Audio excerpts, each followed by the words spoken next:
Anybody who knows you and your story with your wife and your family, you know that life is fragile. I'm wondering, after the report that came out in regards to CTE being found in 110 out of 111 brains of players that played football, what the conversation was like with you, if you wouldn't mind sharing with your family after you heard this, Greg. Yeah, I think for all of us, especially that have played this game for a long time, we've played this game since we were, 6 years old, and now playing in the NFL for 11 years.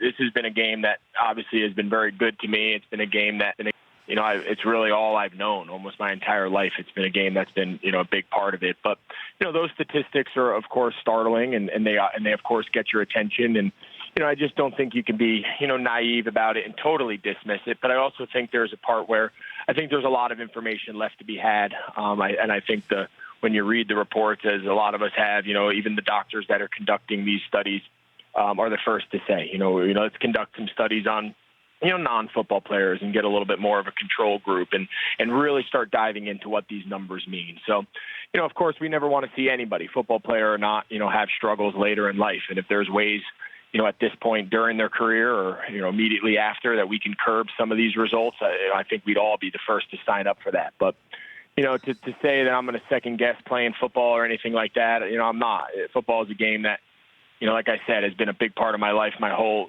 since I can remember.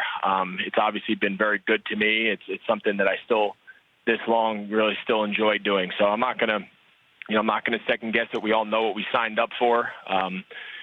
There's no one forcing us to do this, and this is something we've all chosen to do. And I think we can make it as safe as we can, of course, and some of the other risks I think just kind of come with the territory.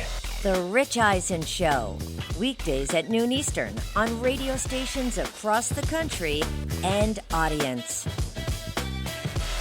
If you like that video, be sure to download our app, and I'll be sure to move Week 6 games to Saturday for that wedding you have to go to.